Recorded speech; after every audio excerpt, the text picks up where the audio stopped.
Morning students, this is the third video in the series of English literature of 12th class. We have started the poem section. हमने poem section start कर चुके हैं जिसमें हमने two parts poem, first poem जो हमारी My Mother at 66 उसके two parts में हमने वीडियो अपलोड कर दी है. ये उसी से रिलेटेड थर्ड पार्ट है. अब आप बोलेंगे कि थर्ड पार्ट कैसे, ये तो टेंस से रिलेटेड वीडियो है, बट यहाँ पे मैंने पूरी पोएम को ओवरऑल देखने के बाद ये देखा कि उसमें दो टेंस का ज़्यादातर यूज़ हो रहा है. एक पास्ट इंडेफिनिट और दूसरा पास्ट परफेक्ट टेंस. ठीक है, तो ये दो चीज़ें हमें क्या करनी है, यहाँ पे देखनी है. और एक टेंस और, third one is past continuous tense. तो तीन टेंस का यहाँ पे ज़्यादा यूज़ हो रहा है. कौन सा? पास्ट सिंपल टेंस जिसे हम कह रहे हैं, और पास्ट कॉन्टिन्यूस टेंस, और कहीं कहीं पास्ट परफेक्ट टेंस. तो ये इन दोनों सेंटेंस का ज़्यादा यूज़ हो रहा है यहाँ पे टेंस का. तो हम उससे पहले कि हम इसकी समरी करें तो हमें ये जानना ज़रूरी है कि हम इन टेंस को समझें कि ये कैसे काम करते हैं. बिकॉज मैक्सिमम क्या होता है स्टूडेंट्स को, जब हम उन्हें समरी बताते हैं तो या फिर कोई क्वेश्चन का जो आंसर होता है वो उन्हें याद करने में प्रॉब्लम होती है. तो उसे याद ना करना पड़े, इसलिए ये इजी है. और भी हमारे सेक्शन बी में भी ये हमारे लिए इजी रहेगा कि हम जो है टेंस को सीखें. जैसे हम स्टार्ट करते हैं टेंस से. जैसे कि हमें पता है कि टेंस थ्री पार्ट्स में डिवाइडेड है. The tense are divided into three parts: present tense, past tense and future tense. And further all three are divided into four part each. यानी कि एक टेंस दोबारा से फिर कितने पार्ट्स में डिवाइडेड है? फोर पार्ट्स में. Simple tense, continuous tense, perfect tense, perfect continuous tense. यानी कि अगर हम प्रेजेंट टेंस पढ़ रहे हैं तो हम बोलेंगे कि present simple tense, present continuous tense, present perfect tense, present perfect continuous tense. ऐसे ही अगर हम पास्ट टेंस पढ़ेंगे तो past simple tense, past continuous tense, past perfect tense and past perfect continuous tense. फिर अगर हम फ्यूचर टेंस पढ़ रहे हैं तो future simple tense, future continuous tense and future perfect tense and future perfect continuous tense. Means कि आपको ये फोर पार्ट्स के नेम याद रखने हैं और इन्हीं के आगे आप क्या यूज़ करेंगे? Present, past, future. जो भी आप टेंस पढ़ रहे हैं उसके इनके आगे आप उस वर्ड को पुट कर देंगे, यानी कि प्रेजेंट, पास्ट या फ्यूचर को. तो इससे स्टार्ट करने से पहले हम देखेंगे कि हमारा SVO कैसे काम करता है. यानी कि जब हम एक सेंटेंस को कन्वर्ट करते हैं हिंदी से इंग्लिश में तो वो हम कैसे कन्वर्ट करते हैं. तो उसके लिए यूज़ होता है SVO, यानी कि सब्जेक्ट, वर्ब और ऑब्जेक्ट, या फिर ऑब्जेक्ट की जगह हम इसे अदर थिंग भी बोलते हैं. सब्जेक्ट हो गया हमारा कर्ता, वर्ब, वी मीन्स हो गया वर्ब, वर्ब मीन्स होगी क्रिया या फिर जो भी कार्य उस वाक्य में हो रहा है. ऑब्जेक्ट मीन्स हो गया अदर थिंग, यानी कि अन्य वस्तुएं.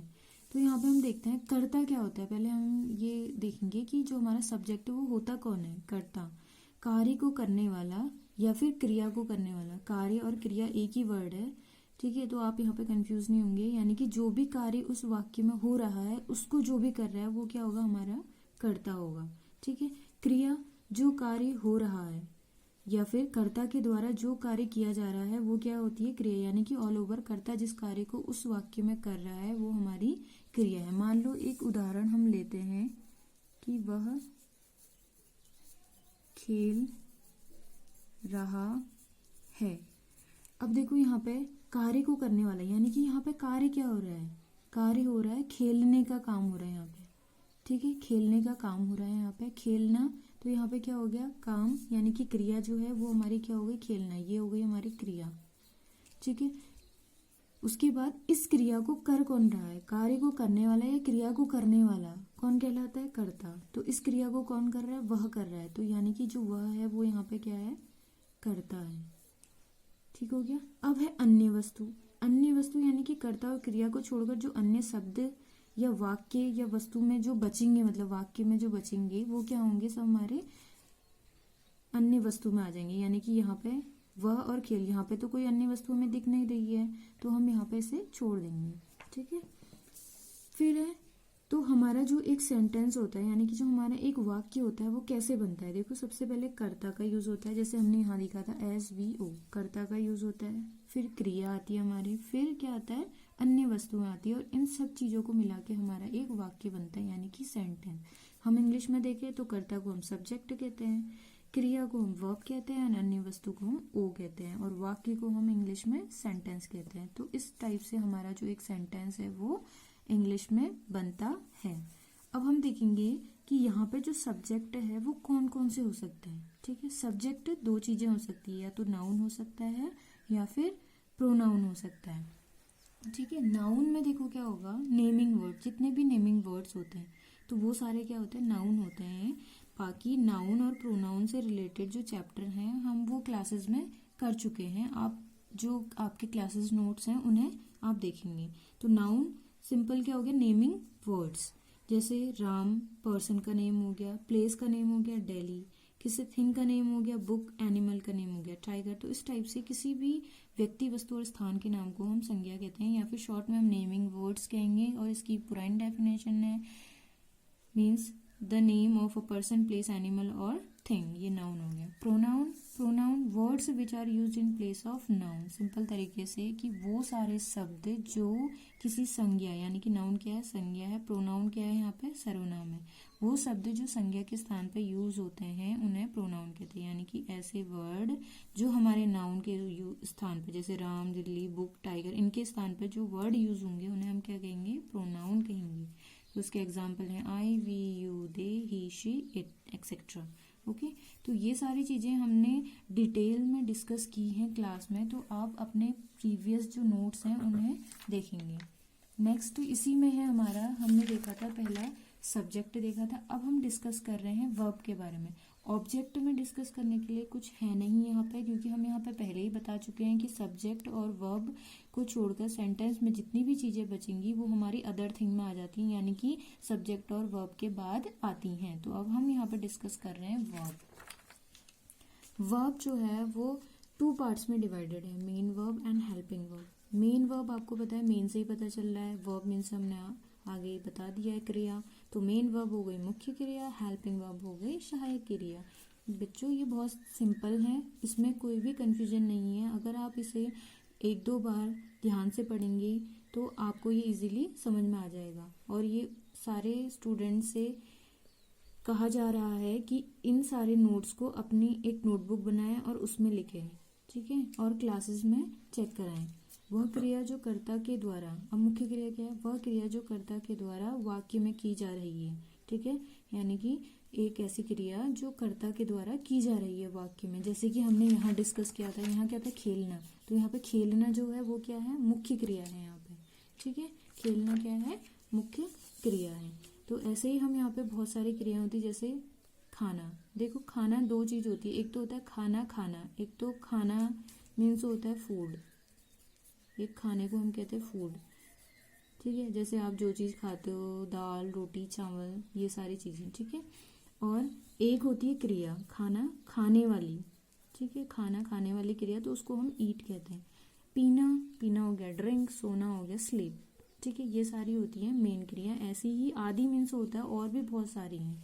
ठीक है, हेल्पिंग वर्ब्स है सहायक क्रिया। हेल्पिंग इसके नेम से ही पता चल रहा है, यानी कि ये सहायता करती हैं। अब किसकी सहायता करेंगी, यानी कि वह क्रिया जो मुख्य क्रिया के सहयोग हेतु प्रयोग की जाती हैं। यानी कि हेल्पिंग वर्ब्स वो वर्ब्स हैं जिनका यूज हम मेन वर्ब को हेल्प करने के लिए करते हैं। जैसे इसमें मेन कौन कौन सी हैं जो हमारे मेनली यूज होती हैं ट्रांसलेशन में, वो है is, am, are, was, were, has, have, had, do, did, does etcetera. ये सारी हमारी क्या है, हेल्पिंग वर्ब हैं।